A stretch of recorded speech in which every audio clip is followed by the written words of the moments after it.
Hi guys, Spanners here. Have you ever noticed that when the topic of driver funding comes up, or whether a driver has used their personal wealth to get ahead in the sport, one of my shoulders starts lowering under the massive weight of the chip I keep there? And why? Because I know for a fact that had I not been a scumbag street rat, I'd have definitely been an F1 driver. That's the only difference between the guys on the grid now and me, is that their dads didn't complain about karting being £1 a minute. The truth is, there probably isn't a version of this world where a kid like me could have got into motorsport, but is there a world where karting could have been a little bit more accessible? So dropping into the shed today is one of the best known race engineers in F1 history, who can talk to us about a karting series making motorsport more accessible than it might have been in the past. It's legendary pit wall voice Rob Smedley joining us. Hello, Mr. Smedley. Hello, boys. How are you? Really nice to be here. Thanks for having me. Oh, this is Trumpets, by the way. Don't mind him unless the topic of tyres comes up, and then I'd take no responsibility for what happens. You'll be in deep trouble.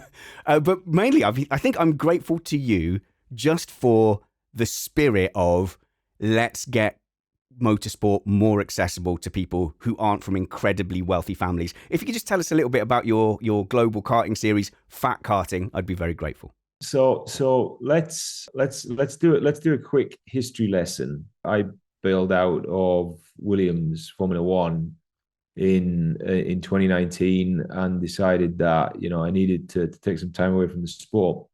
What became apparent during what was a sabbatical was that I really wanted to find a way to give back. I'd been incredibly fortunate. I'd had up to that point a really good career with Formula One teams, and what could I do to give back to this sport that I'm still a massive fan of, like all of us, right?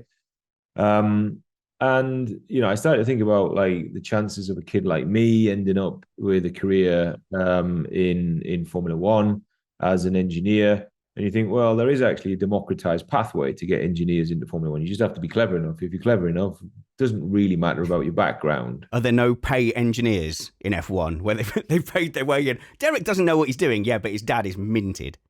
Yeah, this is the irony, right? This is the irony. I mean, can you imagine? It is a sport that is just absolutely all about the pinnacles of excellence, in every single area of your operation. But you're absolutely right. Can you imagine then saying, well, our technical director, his dad's a billionaire. We've shoehorned him in. The car keeps catching fire. Listen, if you want the check signed, you'll put up with the fire and you'll like it. So I digress. So then I thought, well, there is a democratized pathway to becoming an engineer or whatever else you want in Formula One, but less so on the driver's side. And I knew a little bit about this, but I didn't know a lot about it. I didn't know anything about karting. And I started to look at the various different, layers of the talent step ladder, levels of this talent step ladder. And what became apparent is all the way through, it's just incredibly expensive. And it's always going in the wrong direction as well. It's always going upwards and to the right. Worse.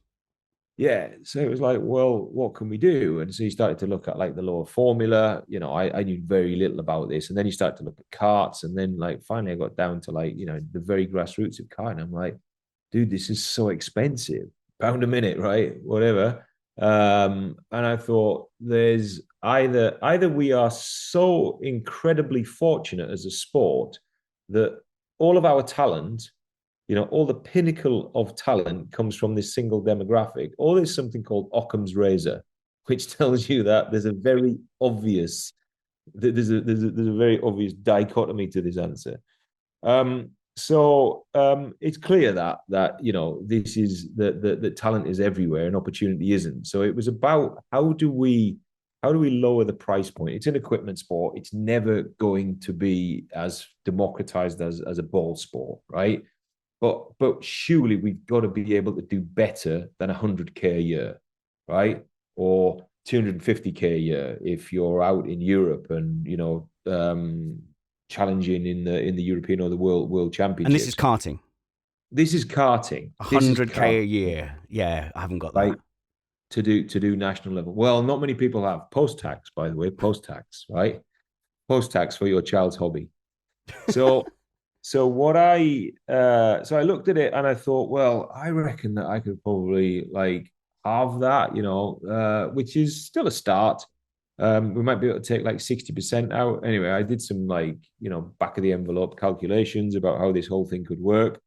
And then put some money together, got some guys together and said, right, this is what we're going to try and do. And in late 21, which then got kind of interrupted by COVID, set up what was Global Karting League. And actually, we found that when we put the whole thing together, we actually got like 95% of the cost out of it. Wow. So we've gone from like 100K to do national level karting to 5K fixed costs, right? No other cost.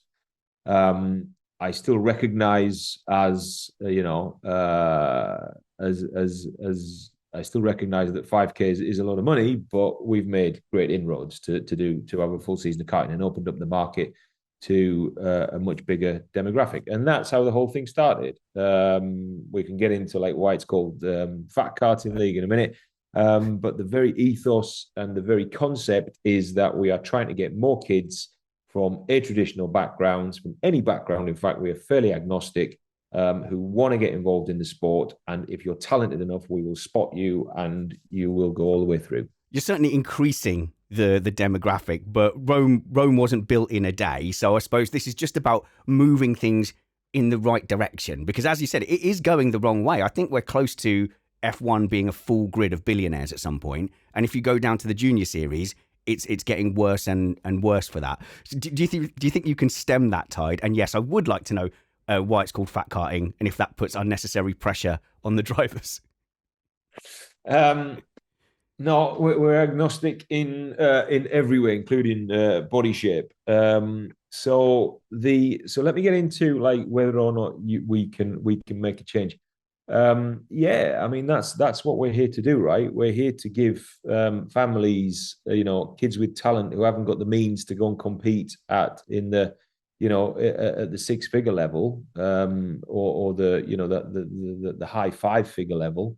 We're here to give those families an opportunity to compete and to show that they are talented. And if they're talented, they will get recognized within our system. So why FAT Karting League? Well, I'll tell you why. So a friend of mine, Ferdy Porsche, who is part of the Porsche family, he owns a really cool brand. Go and look it up, called FAT International, right? FAT International was a brand back in the 80s, 90s. So for our UK listeners, we can say it was like Eddie Stobbart. There are other haulage brands. For the US contingent on here, it's like U-Haul. So it's this really famous big haulage brand, right? FAT, FAT, it stood for Francois Allemand Transport, so between France and Germany transport. And they used to sponsor the Porsches. So they sponsored Ferdy's family's cars in Le Mans. So they have a background of motorsport involvement. Yeah. So they've got this motorsport involvement. Ferdy started this brand. He wanted to start like a motorsport brand that was accessible, that made events accessible, to the fans, that brought like car culture with fashion culture, with music culture. Really cool. Go and have a look at it. FAT International. We then started talking and saying, well, how do we bring this into the karting league? The karting league is ripe. It has all the same values of what FAT International is trying to do. And that's where FAT Karting League was born. So I was always adamant as an engineer that I wanted to get, which probably took us till about 23 to get the product right, because we built our own electric karts. We designed our own electric karts. We built our own electric karts. Why are they electric? They're electric because electric offers, much more parity. They're much easier to maintain. Yeah, well, because every rental kart track out there in the world claims our karts are only about 2 or 3 tenths difference, but there is often seconds between rental karts. So kart parity, while we're on it, then is why is that easier in electric karts? And I suppose because it's arrive and drive, you can rotate the drivers through the karts anyway. Yeah, exactly. I mean, it doesn't, that's we always maintain, and we've modeled it statistically as well, that throughout the season, everybody will get entirely the same opportunity to win the championship. So each driver has exactly the same opportunity to win the championship. But I want I think with EV technology, then it's much more straightforward than with carbureted ICE technology to get parity. When you're looking at a tiny little power unit like this, and you're trying to get like 20 kilowatts out of it or something, it's much simpler to get between 20.05 and 19.95 kilowatts across your whole range. So that's why we went down the electric route. Again, we're all about talent. It's talent first. It's about kids coming in and enjoying themselves. But it's whilst they're enjoying themselves that, we're going to find kids who are actually really good, and you'll be able to spot that straight away. You can't look at it on a one-off and say, oh, wow, this kid, they've got all the nonsense and all of the rhetoric that you hear at a karting event, that they've got better engines or they've got more money or they've got newer chassis or all of this. Well, you don't have that in FAT Karting League. You come, if you're good enough, you win. End of. Okay, I am kind of famous for multi-part questions. So Oh, question number part one here, part A, is when you're talking about kart parity and you're talking about the electric motors, are you basically running a performance map that guarantees roughly the same amount of torque, et cetera, and so on across the range? Because I'd seen some of your promotional stuff saying that they drive like internal combustion engine karts. Yeah. And then secondly, regarding the talent, you can spot it straight away. But what is the goal ultimately for the talent that you spot? How do you plan to support them up the junior ladder? Okay. So is it? We said. Do you need reminding of all the parts? He does this. No. I don't. There's only two parts. That's fairly for I mean, if we can say a journalist, that was quite light. Whoa. We don't use the J word here. Journalist, podcast, or whatever. I can sometimes get like a 10-parter that they expect me to remember. So part A of your question. Yes, we use a performance map. So that's the beauty of EV technology, right? At this level, that we've then been able to build all of the embedded software. So we've developed all of the embedded software, like the little ECU, data logging systems, and all the rest of it, which has a torque map. So this means that with dyno testing and with the technology that we've deployed, everything is, each and every power unit all has, what should be an identical power output, power and torque output across the speed range. I think there was a part one of part A here, which you said they drive like, I don't know whether you asked me the question, but you said they drive like. I'd seen the claim made, so I'm curious if that's how you design the map, because obviously with electric you have instantaneous torque available to you. Yeah, so that's exactly how we designed the power map, because I think that with a kart, with such a low power vehicle like a kart, if you have instantaneous torque available, it probably teaches you quite poor driving habits. You don't have that in any other formula than Formula One. So what we have done, I recognize that as an engineer, and what we've done is we have mapped fully a range of ICE engines, and then we've emulated them with the torque map. Okay, fair enough, Matt. That was interesting. I confess. And I was like, oh no, we're boring Rob with these questions. And they're like, no, you're like a proper maths nerd and engineer. It's probably okay. And I've jumped in electric karts, and I thought it doesn't feel like karting because you don't have that pickup time. You don't have to carry speed. It's all there and available. So fascinating to know that you've actually emulated ICUs. Yep. So then part D. Support. No, we're only on one B, I think. Yeah. Okay. And we've not mentioned the fact that your data acquisition and telemetry is where you started, and that's probably why you knew that. But I'll throw it out there. Thank you. So then you said so then it was about like, how do we recognize the talent and what are we going to do with that talent? So again, I would call this part B or question part B, parts 1 and 2. So part B, part 1 question. I'm getting lost in the parts. It's like a contract. It's like talking to my lawyer. Don't worry, I've got categorizing my questions. I've got my interview plan here. Just perfect. Get rid of that. That's fine. All your listeners have turned off now anyway. So how do we map? So what we did was we built a data acquisition system on the carts, so that every time a kid gets in a cart, we know where they are in the world, we know who they are, and we know what the cart they're in. And then we Oh, start to measure all sorts of interesting data channels, and then we suck all of that data up into the cloud, exactly the same as you would with an F1 analytics system. I've got the same bunch of guys who work with me in F1 teams now designing these types of systems. We spin all of that data up, and then we can tell you with a fair degree of accuracy how talented this kid is, how much time they've spent in the cart, and then where they should be on the development curve and whether or not they're ahead of that or behind that or whatever. We then pick the kids who are ahead and we say, wow, this is really interesting. And we start to support them. And then what we have done to close the loop in FAT Karting League, because this is important, because everybody comes back to me and goes, yeah, but what are you going to do? Because then it's really expensive once you get out of FAT Karting League. So we can have a kid that comes in, that can be 5-6 years old. They can come all the way through our system and become a world championship at 15. Then what happens? Well, I'll tell you then what happens is that we fund those kids into Formula 4. So the only requisite that we have for you to win that F4 seat is that you are super talented and you are good enough to get to Formula 1. So in 2025, we will have 3 FAT Karting League championships, 2 in the US.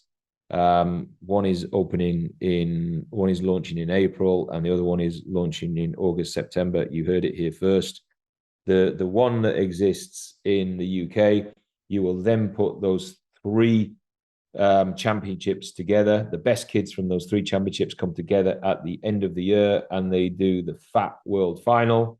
And then the kids who win that, the best kids after a shootout, after that weekend, will go into F4. They'll go into FIF4, FIA F4 in a fully funded seat. How cool is that? I can hear your audience. No, now. I mean that sounds almost, yeah. I mean that sounds incredible. So they'll be managed by you guys. Is that through an F4 preseason introduction to teams, or are they going to be on the grid?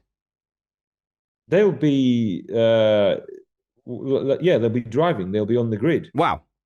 That just almost seems extraordinary. Like that's a genuine endpoint then to the championship.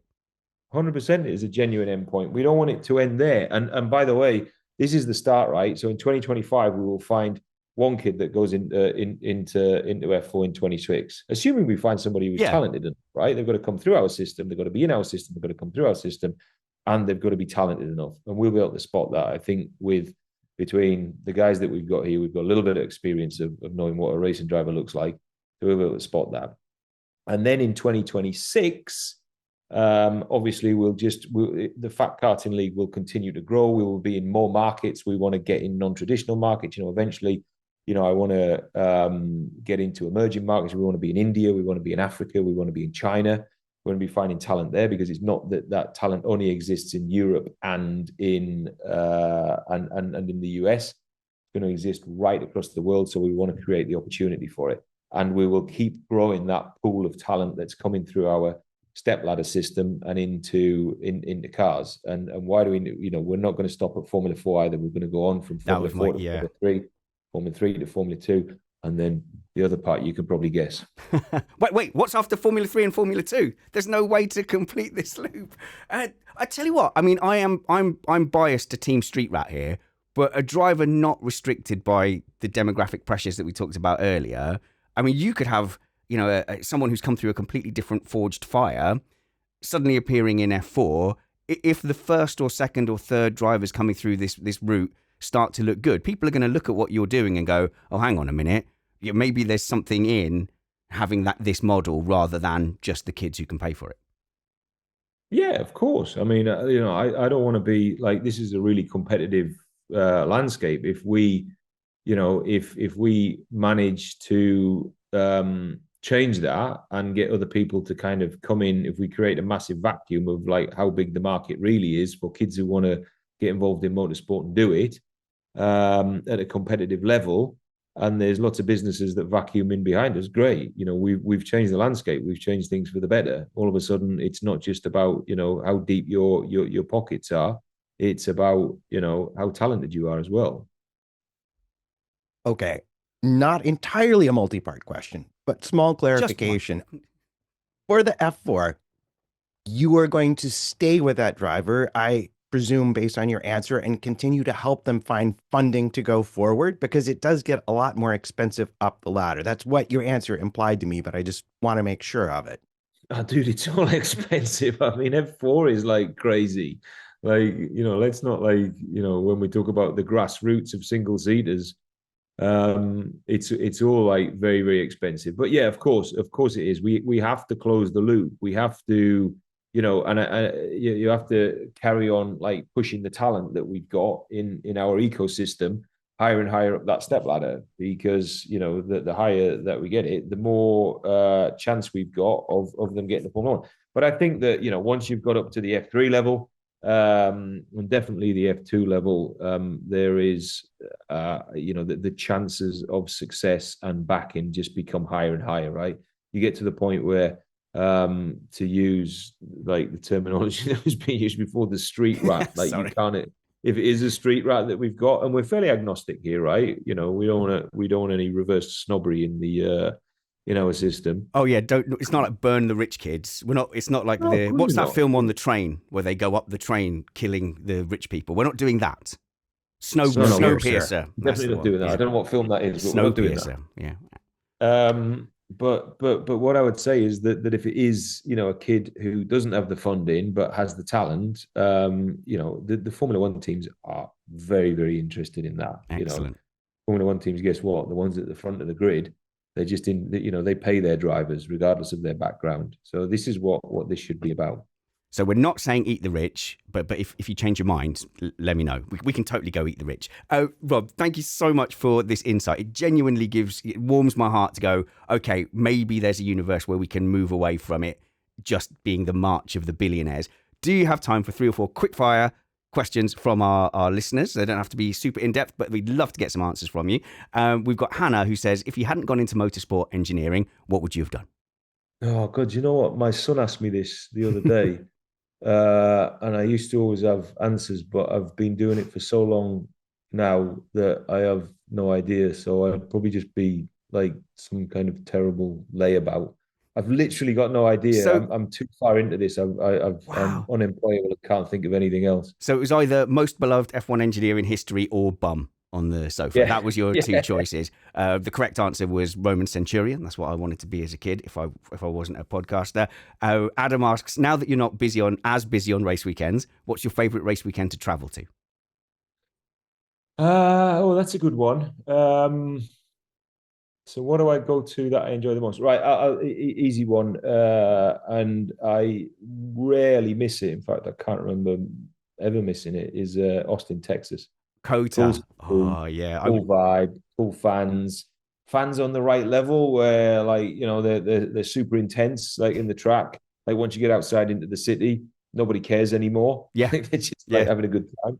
Yeah. So yeah, really like it. Sorry, Americans, but the thing I noticed walking up the hill is a lot of Americans took a rest halfway up the hill up to the turn 1 grandstand. I'm just saying, I think you can do that all in one go. JD asks, how good are your lap times in total karting?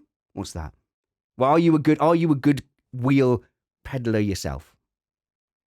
No, I'm absolutely rubbish. So like we talked about Ferdy Porsche, my business partner, he is one of those people who has like a demented belief that he's an F1 driver in the making. No, that's a reasonable belief. I think that's a reasonable, perfectly reasonable belief.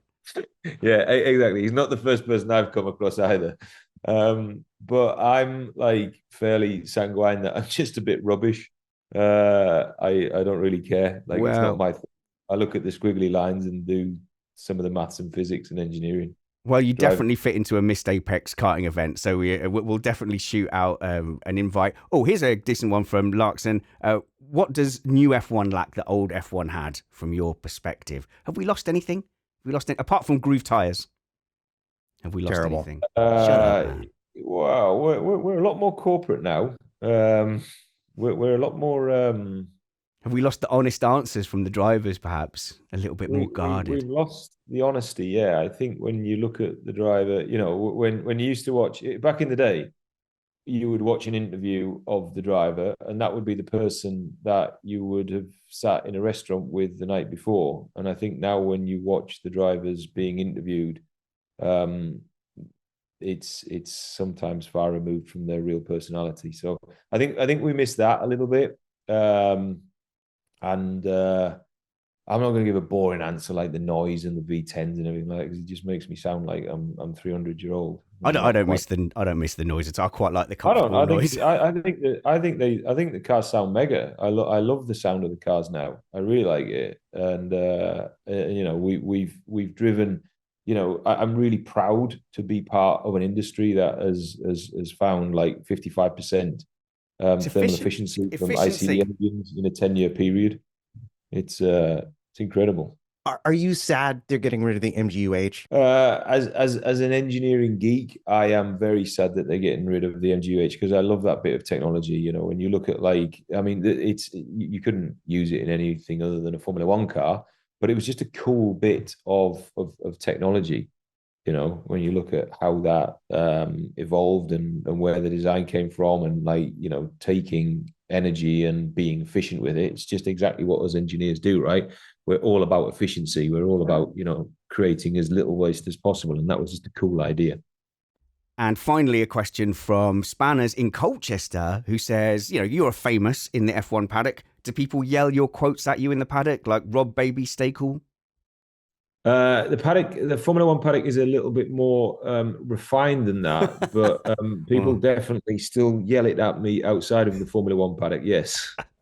And do you get offended when people ask you to say it about their names? For example, Spanners Baby Stay Cool for their podcast soundboards.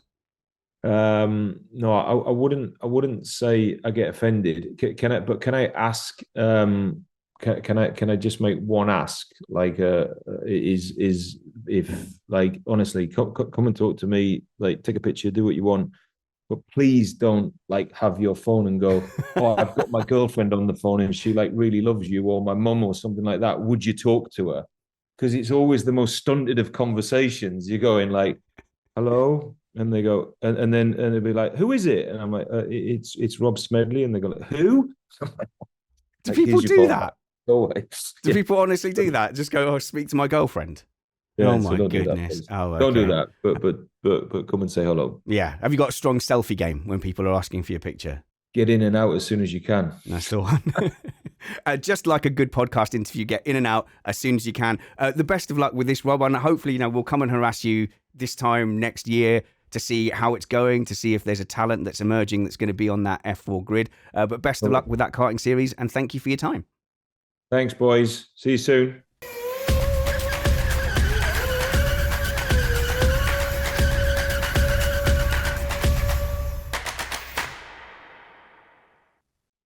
That was pretty cool, Matt. But he did he deliberately avoid my. You know what I was trying to get him to do? I was trying to get a Spanners Baby Stay Cool. I think he was wise to it and didn't want to play. I think he's a very, very clever person. Oh well.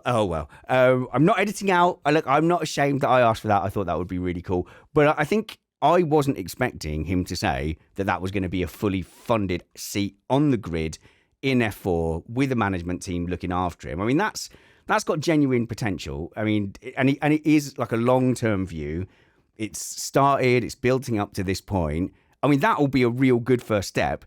He didn't want to say F1 out loud, but, you know, I think if this model works, I would be a very happy fan. Well, yeah, and we've seen similar models in other sports where you can sort of win your way to the top series. But I hope that he gets the participation you need to make that model work, because at the end of the day, and he said it too, if the talent isn't there, it's not there. Broader question, which I always, with guests, by the way, I always want to stick to the time I agreed. So we agreed 20 minutes. We went over that, but not by too much. No. Not so much that they'd start to get annoyed and bored. But I would wonder how you pick out the driver. So if you're a talent scout, are you just going to look at lap times? Because if you diversify the amount of drivers you've got enough, and you've got enough of a talent pool, they're all going to drive each individual car about as fast as it can go over a lap. Well, if you are asking me that question, what I would do is I take am. someone who is a very known commodity and high level carter, put them in one of these carts, look at what they do in these carts, and then I would compare my competitors to that. And that seemed to be without having a benchmark mentioned. They seem to be very reliant on looking at the telemetry, which again, that's his background. So this makes sense. He's looked at telemetry for Massa, Alonso. Think about the people whose telemetry he's seen in a Formula One car. They're going to sit there, they're going to come up with metrics and benchmarks, they're going to analyze that telemetry, and there will be certain characteristics for people who have the kind of talent to flourish further up the ladder that are probably really big, obvious signatures and probably show up really early on.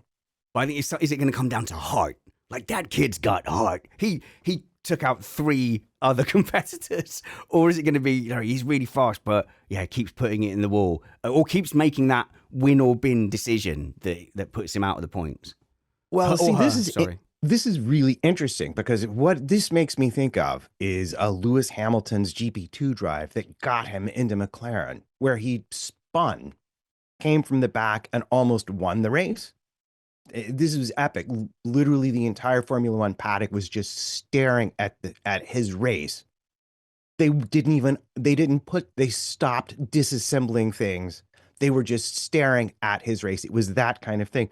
But for him to have done that, I think what Smedley's saying is, yes, you have your decision making in race, but his ability to make those overtakes, to find that grip, meant that he was using that car fundamentally in a different way to 99.99999% of other drivers you would put in there. And that's something you can see. And it's not just some guy going, oh, that was a great overtake there.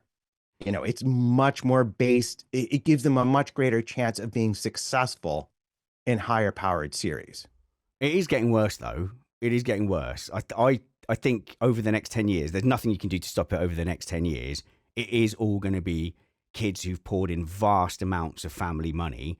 And I didn't get a chance to ask this either, but I don't think there is a path for just a pure talent drive now to go, hey, I am actually really good at driving. Can I have some funding? Because I think there's enough rich kids out there who will pay for seats that, I don't know, I don't think we really need that anymore. Here's where I would disagree with you. I think that at a certain level of income that I would call middle class, upper middle class, if you go all in, you could probably get enough kart seasons and maybe a partial, higher up the ladder season. But really what the people who are going to succeed will be able to do from that level, if they get there, it's because they literally got in the cart and beat everybody their first season.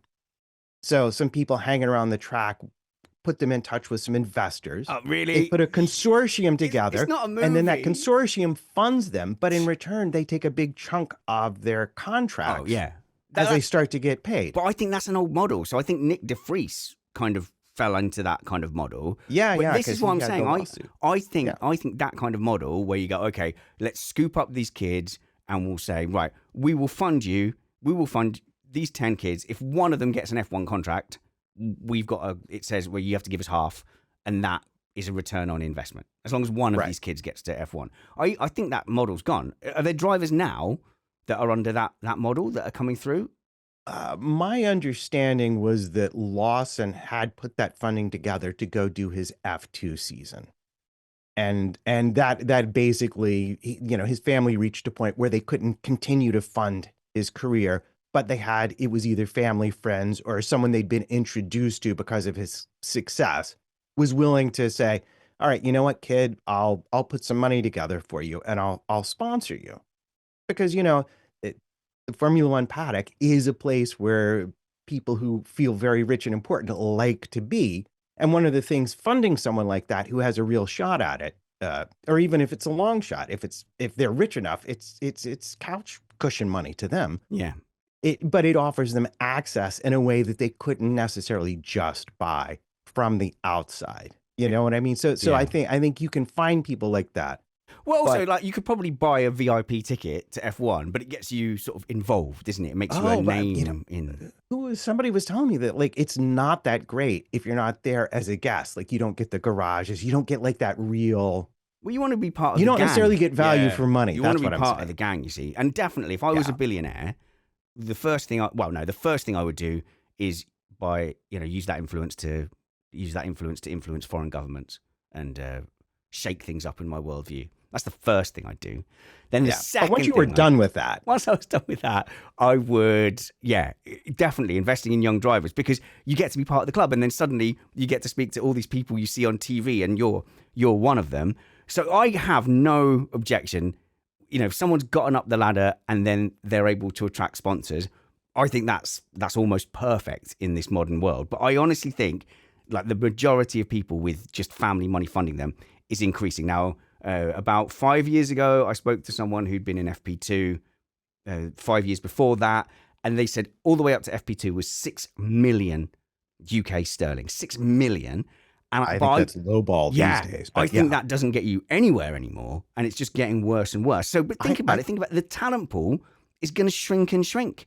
And so you're going to get an F1. Really, if you could just put go-karts in primary schools, and if Mr. Smedley's model works, you should be getting closer and closer drivers. But now I think we're going to get a grid where the talent is a much broader scheme. We're going to go back. We're going to go back to 70s levels of driver spread. And to go back to my point is that for saying it's possible, it's still very much a lottery ticket. You're adding a lot of zeros to actually make it. If you're from even an upper middle class background, you need some serious wealth to give yourself a shot, even at like getting up into sports cars and stuff like that. Never mind Formula One. But I like what you said, because as you know, I used to race bicycles. Really? And I used to race on the Lehigh Velodrome, which is Olympic facility. And they have there, because I went and looked it up, they have like a community model where they have summer camps for kids, like 3-week camps. They bring them to the velodrome. They give them bikes. It's absolutely free. And I'm just wondering if there's anything, because I don't know the karting scene at all. I'm just wondering, is there something similar in karting, just like, say, the Buckmore, have a summer camp that's free for all the little elementary school kids to come for 3 weeks and try out go-karts? Because to me, that's like the last mile. That's the way to connect it. So you could go to schools where kids would never get to a go-kart camp and say, hey, we got a free summer camp. If you're interested, come do it. Yeah, so obviously, I can't remember the lower level that Rob just quoted there, but it was, I think, 5,000 he said at the lower end. Well, to compete in the series. Yeah, I mean, but that's going to be... It was like 300 a weekend, 300 pound a weekend for Friday to Sunday, including all the sessions and all the equipment. So generally, for most people, like I look at my kids' clubs, like my boy goes climbing at the weekend, for a tenner. He can go for a couple of hours climbing for a tenner. It's not super cheap where, people who grew up how I grew up are going to be doing it, but it's an amount of money that I've seen. Do you know what I mean? Yeah. Whereas when you talk about £250,000 for karting, I've never seen that amount of money. I've never had that. No, it makes me think of when my daughter was little, I used to take her skiing, not like skiing.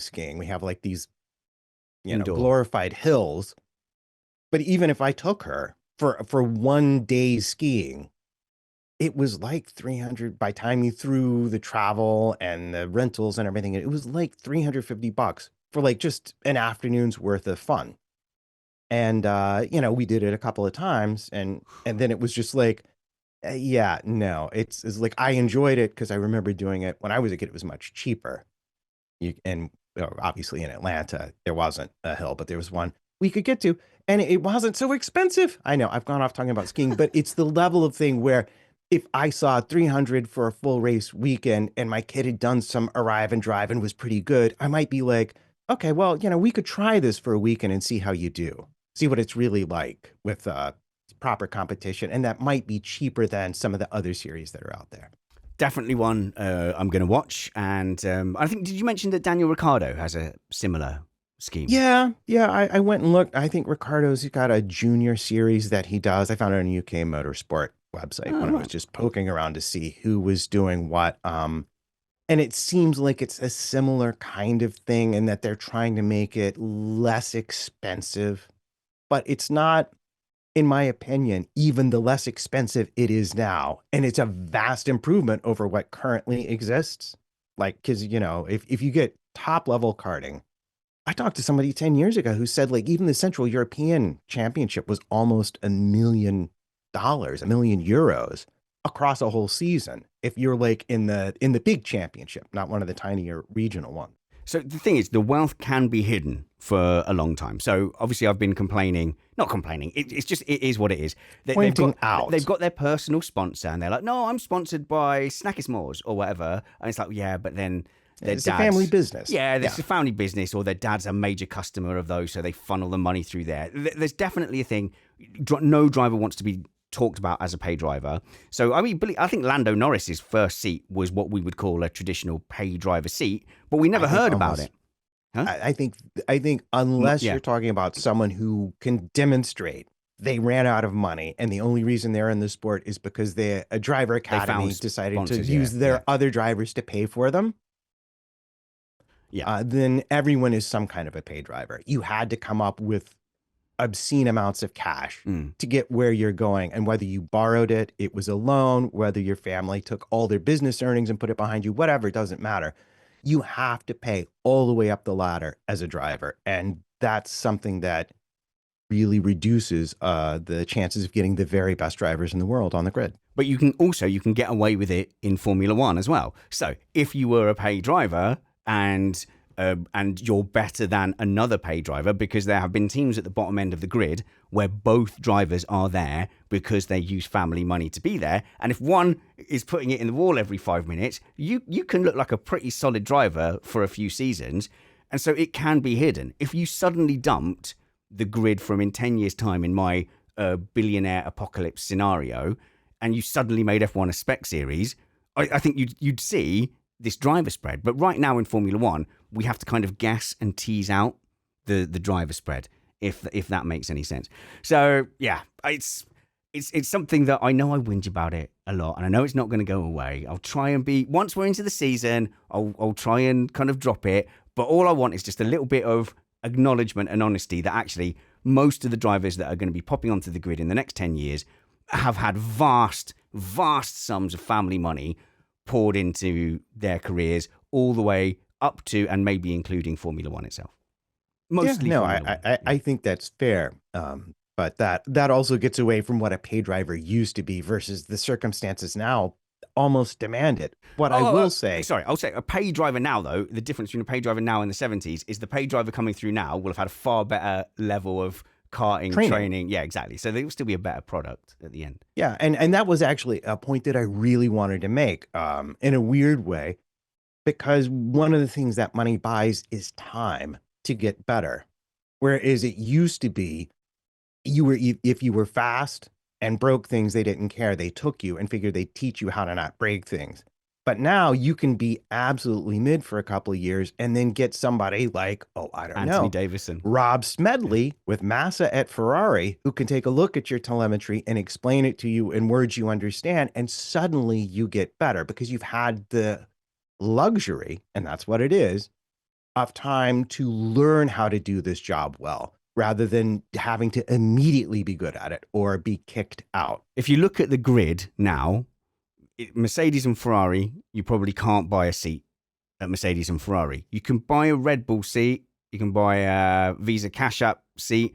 Haas, Audi, or whatever Audi ends up becoming. Alpine will probably end up being in that. In fact, I think Colapinto and Doohan, I think, are both. Doing both. Yeah, they're usually both bringing money. If you're a decent midfield team, one of the seats is kind of up for grabs, depending upon how much money. Yeah, but I think I think that with like Alpine, it could be both. But yeah, you're right. So Alpine would be the perfect candidate to be a midfield team with one talent hire and one driver bringing in money. Williams, that would be an ambition, a step up for Williams to get to that point. I assume Carlos Sainz is getting a salary, or is he bringing money? We don't know, but certainly he's the sort of driver where it would be justified to pay a salary. So yeah. that kind of, well, Brad called it pro-am. So you've got like a pro-am. Yeah, very much. Oy, my goodness. Okay. So Did we manage to talk way longer than you planned? yeah, and now the kids are How home. does that happen every time we're on the show together? I just don't know. Yeah. Okay. So basically, of that grid, way more of that grid is paid for seats, I think, than people realize. Anyway, into the week now. I think the rest of the subjects we had lined up would fit in nicely into a Sunday show. If you'd like to join me for a Sunday stream, I would love to. And you know what will have happened by then? And tomorrow is fact from our recording day. Lewis will have been in a Ferrari. well, we'll do it. We'll do it. I saw the pictures of Hamilton looking. That was the perfect welcome to Ferrari photo of him. It really was. In just a sick, long, suited and booted outfit, and then with Maranello, and apparently it was 7 windows signifying and a door. his 7 world championships and a door to his 8th. I gotta love it. It was the perfect post there from Lewis Hamilton. Obviously, as Lewis Hamilton fans, we're going to be excited. Go and follow Matt at MattPT55. We're going to do links to Rob Smedley's FAT Karting so that you can go and check that out for yourself. Until we see you next, work hard, be kind, and have fun. This was Missed Apex Podcast.